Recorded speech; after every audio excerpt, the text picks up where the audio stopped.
What's up guys, welcome to Blake's Garage. So I'm here with Chris today and he brought over his 2016 Ford RS. If you guys want to check out his Instagram, it's K_RS.1. He has a lot of good pictures on there and some little short videos and stuff like that, so you guys might want to check it out. It's got some really cool stuff on there. So we're going to be installing this Mishimoto air oil catch can.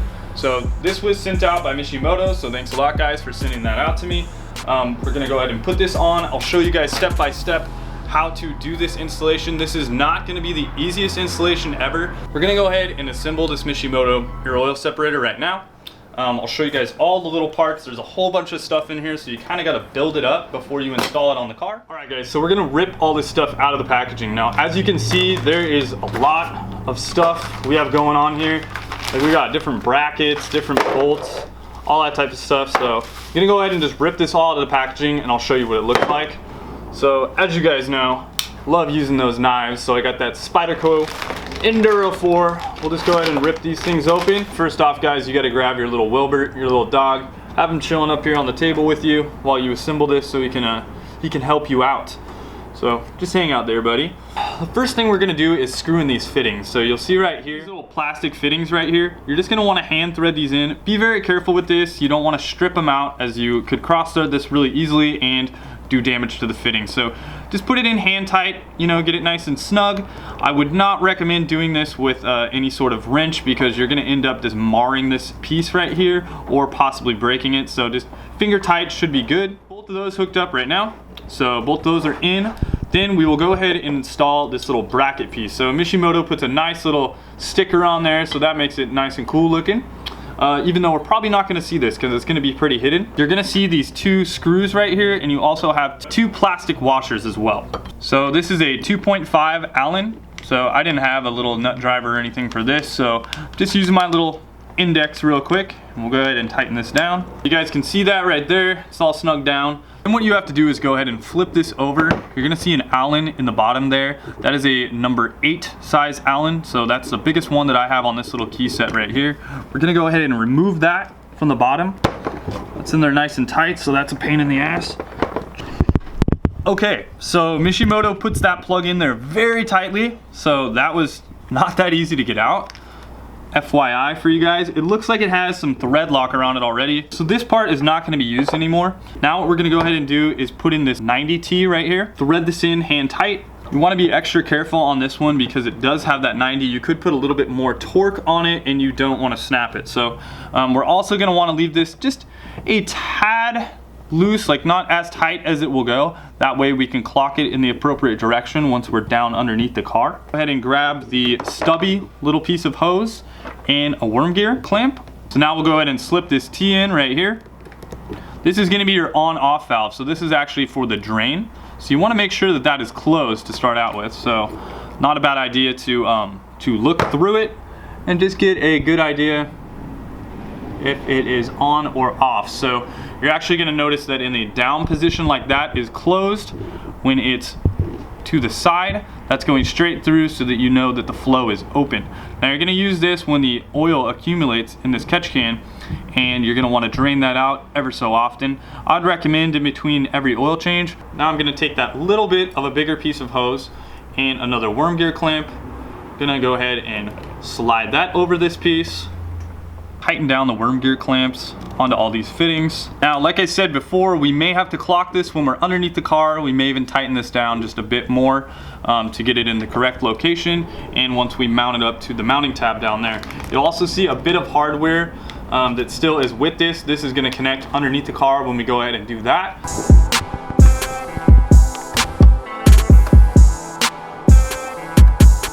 So once you have the hood open, we're just gonna go ahead and remove the engine cover first. So go ahead and take this off. It's got 4 little clips underneath here to kind of lock it on down. Nips right here on the corners. You got 4 of those, it'll just pop right off. First, we're gonna unclick these 2 little tubes right here, and we're gonna unclick those on the front of the intake manifold as well. And we'll put all these back when we're all done. So next, I'm gonna go ahead and remove the map sensor. Take that right off the intake manifold. You guys see this little white tab right there? We have to get to that and pull these little wings back so we can undo this clip. Okay guys, so once you get that little white tab off, you're gonna go ahead and disconnect this vacuum line right here. Now you'll see that on the top of this has a white little connection.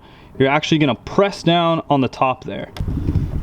Next up is disconnecting the throttle body. So you can see this worm gear clamp right down here. I'm gonna go ahead and loosen this up so I can disconnect that. That is from the intake charge pipe, and we will disconnect it so we can pull off the full intake manifold next. The hose, you're gonna wanna use some 1/4-inch drive sockets.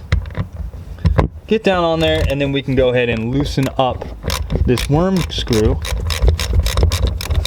Once we get that loosened up, then it'll allow us to slip off the throttle body hose. I'm gonna go ahead and pull off the intake manifold so we can just back off these bolts. So I got these 1, 2, 3 bolts on the top off, and then I got 2 more down over here on the sides. So after that, after we got everything loose, we can go ahead and try to wiggle the intake manifold off. Kind of wiggle it on out of here. This thing is really lightweight, first thing I'm noticing. That's pretty cool. A little piece right here, you actually have to pull out the connector that goes to it because it's stuck on the intake manifold. Same goes for this side as well. We're gonna just kind of wiggle it on out of there and it'll come out. Cool. We still probably have a connection for the throttle. So I gotta see what's going on with that. Little connection. There's a little red tab you gotta kind of push down, and then you are able to pull out the electrical connection, hopefully. Also, you're gonna wanna push down on the top here as well at the same time. That'll allow it to slide right out. After that, we should be able to remove the whole intake manifold. Now, I would say overall, this probably only weighs, I don't know, maybe 5 or 6 pounds, so that's pretty cool. Now that we have the intake manifold off, you can see all the ports are all open. So to make sure we get nothing in the engine that we don't want in there, we're gonna go ahead and just tape that area off with some masking tape. So right here we have our little PCV hookup. Now what I used right there was kind of this little panel tool. I put it in there and I was prying against the hose. This is a very delicate part, so you want to be careful that you don't break the blue part. You can go ahead and pry this off. I'm going to say that this is not easy to get off, as this is a really tight fit. So now we have to remove this fitting from this piece of the hose, as we're going to reuse it with the new Mishimoto stuff. Okay, looks like pulling works really well. You probably don't need that.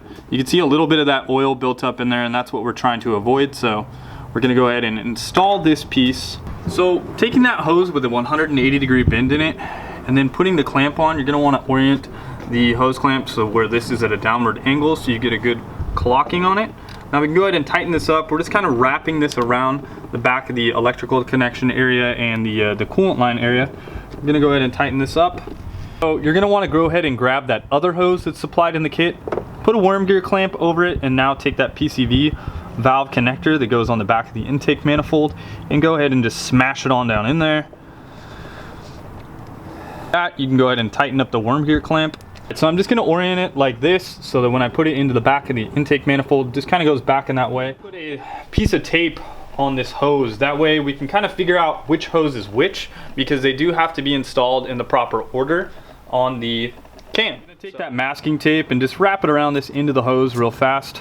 That way I can tell which one is which. Just go ahead and jack up the car, but before we do that, I'm just going to take a microfiber towel and just kind of stuff it in this intercooler piping just in case anything gets dropped in there. We don't want it to get in there and then somehow, you know, get under boost and shoot something up into the throttle body. That would be no good. So let's go ahead and back up the car now, and then we're gonna take off like 32 screws underneath the car, because this thing just has a crazy amount of screws. Every time you want to get under there and change your oil, you're gonna have fun with a little bit of Torx action.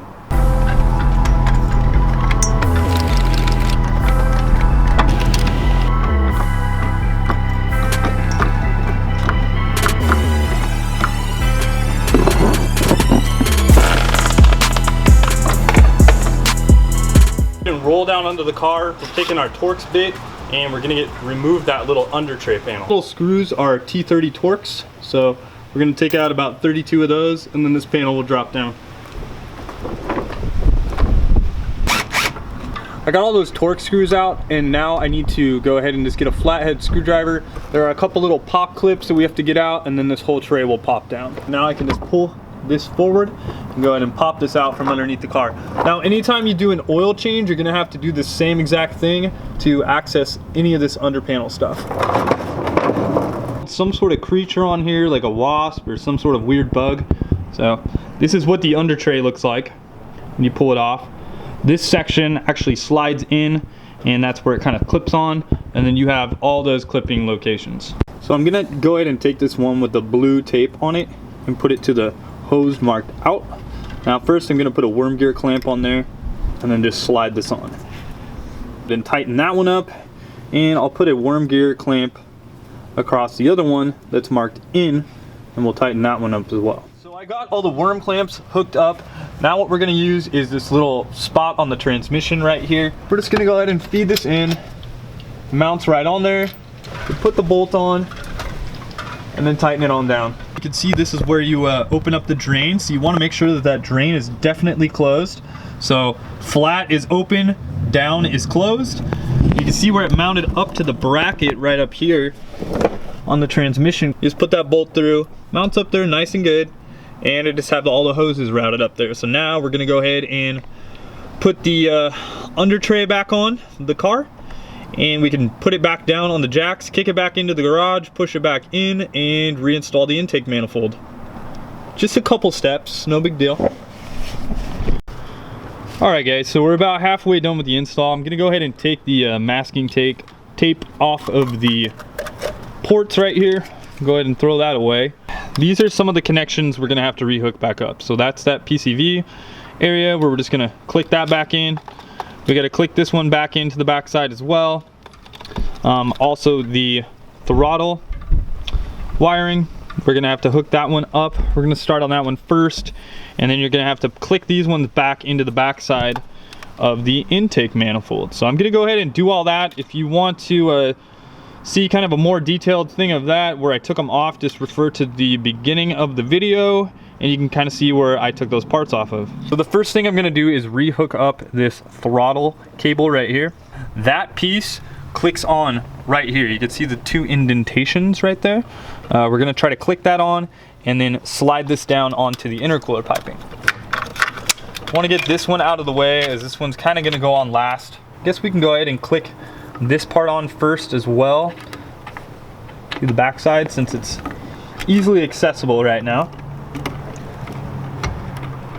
Click that on there, that looks good. And then you can go ahead and push that little piece on that tab that I showed you guys just a second. There you go. Now also I'm gonna wanna pull these up out of the way because these are gonna click back on. Good accessibility right now, so I'm just gonna go ahead and shove that one back on. These are just gonna press on there now, just like they came off. Now I'm gonna take that tube and click it on right back down there, just because I have some good accessibility at the moment. We'll also take this electrical connection, place it on the back side of the intake manifold again. Now a couple connectors you're still gonna wanna remember, or the map sensor, because it's now that we kind of have the intake manifold placed in here pretty good and we got all those connections connected up. I'm actually going to tighten up the intake manifold first and then tighten up that throttle body flange. I think that's gonna make it a little bit easier.